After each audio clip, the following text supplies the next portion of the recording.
This is a fan fiction inspired by the Green Ember, written by Dico the Squolf.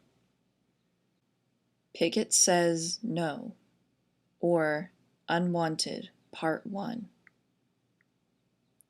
No. What do you mean, no?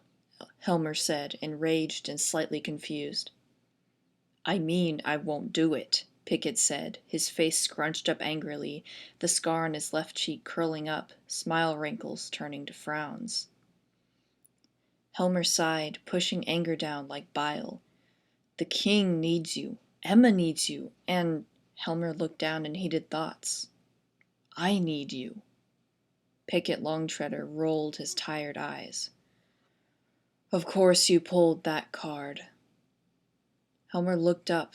It was getting late in Nick Hollow, and he needed to head back to First Warren if Pickett wasn't going to help him find the missing king, which Helmer wasn't surprised he wasn't going to help find King Smalden.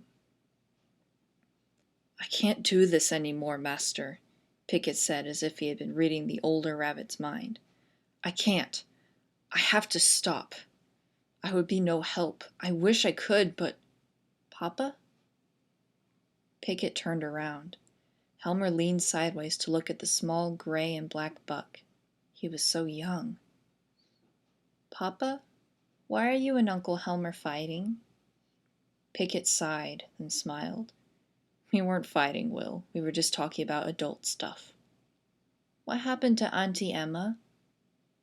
Pickett walked over to the small buck and picked him up. Everything is fine, child. You are safe. Pickett turned slowly to face his once father-like figure. I am sorry, Helmer, but I can't accept. Helmer felt his eyes watering up. What had happened to his star pupil? Well, I'll take my leave then. Helmer turned and walked to the door. His fingers had just touched the handle to the scorched but strong door when Pickett spoke. Master? Yes? Helmer whirled around, hope sparking. Young Will was in his father's clutches, hugging his neck tightly, while Pickett, now much taller than Helmer, spoke again, rather awkwardly. Have a, safe travel home. Tell dear Emma and Heather I said hi. Grief smothered all hope. He saluted to him, then walked out of the door and into the night.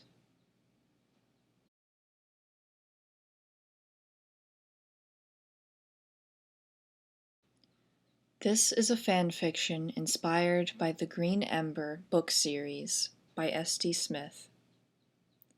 Unwanted Part 2 by Dico the Squolf. Will woke up. He was in Nick Hollow. His head hurt and whirled. He heard happy laughing from below. He heard many things. He heard a fire crackling, snow and wind whooshing outside his cold and slightly frosted window. He heard his father and Wheezy talking and laughing downstairs. He heard everything going on inside the big tree he now called home. No, this has been my home since I was a wee buck. No reason for it to stop now, right? Will, honey, time for breakfast. Wheezy had called from below. Will groaned and rolled out of his nice warm bed and splooted onto the cold wooden floor. He heard muffled sounds from the bed opposite of him as he crawled over to the bed. Lyra, Lana, get up, it's breakfast time, let's go down. Shuffling, muffling giggles erupted, and two twin brown blurs raced out of the bed and over Will and tumbled swiftly down the stairs. Will sighed inwardly and slowly shuffled after them, grabbing his silky, worn scarf on his way down. At the bottom, he saw Wheezy place some veggie pies on the stone table. His father was reading a book by the fire, his reading glasses pushed down. The book of enormous size was sitting in his lap, labeled in big words. The Flame and How She Sparked. Will's father had read him that book, and Will himself had tried to tackle that big book and its extensive words before. Come now, my men, it's time to eat, Wheezy chirped out merrily. Father heaved the book onto the ground and, putting his hand on Will's shoulder, led him towards the table. They sat down to eat, and after the blessing, the small talk began. So, Papa, he began. Yes, Will? When are we... I mean, me. I mean, when am I... Father huffed. Spit it out, son. Wheezy looked meaningfully at him. Father knew Will had a slight stutter. Lyra and Lana kept eating rather noisily. When am I going to visit Mother? He rushed out the words like a waterfall. The girls had stopped eating. Wheezy looked at Father. Father looked at Will, while Will looked sullenly at the ground. Stupid question.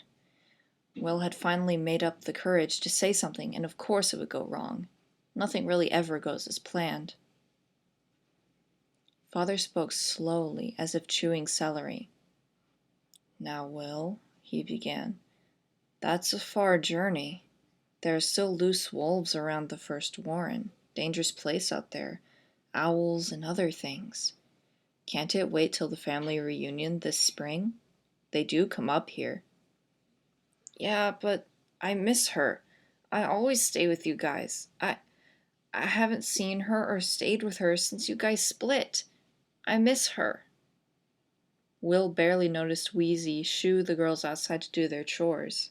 Will tugged at his scarf, its black silk cool against his warm neck. Wheezy turned to him. Will, dear. Wheezy, you can't do that. You aren't even my real mom. You have no right to do that. Wheezy flinched. Father turned to his son and sighed. He loved his son very much, but this was going too far. Wilfred Lander Longtreader. Will flinched as his father said his whole name. She may not be your real mother, but I expect you to treat her like one. Will boiled.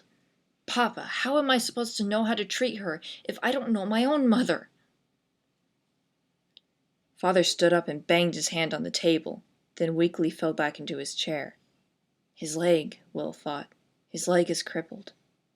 He knew that his father had fought bravely in a war and had paid for it by the loss of properly using his leg ever again. His father spoke. Will, enough. We will not talk more about this. I gave you my answer. It is too dangerous outside of this valley. Right now, I want you to go outside and do your chores. Your mother does not want you. She never did. Of course she wants me, Will said. His eyes felt red. Why would his father say such things? No, she doesn't, Father corrected his son. She and I went our separate ways for a reason. She didn't want a child. She was too dedicated to her work. Her life, I, on the other hand, was left to write papers and tend to a leg that doesn't work anymore. And, he looked over to Wheezy, I did want a life and family. I could tell that your mother had feelings for someone else, though she did stay loyal to me, and I to her.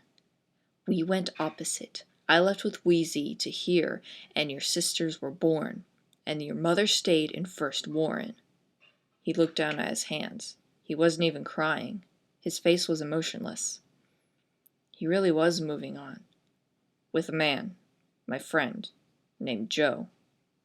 Father looked up at Will. Will scrunched up his face angrily and turned toward the door and ran, grabbing his coat, and he ran up the hill to a small grove of maples. He sat down in a little hollow dip in the ground beside the largest tree. He curled up and cried. Did his mother really not want him?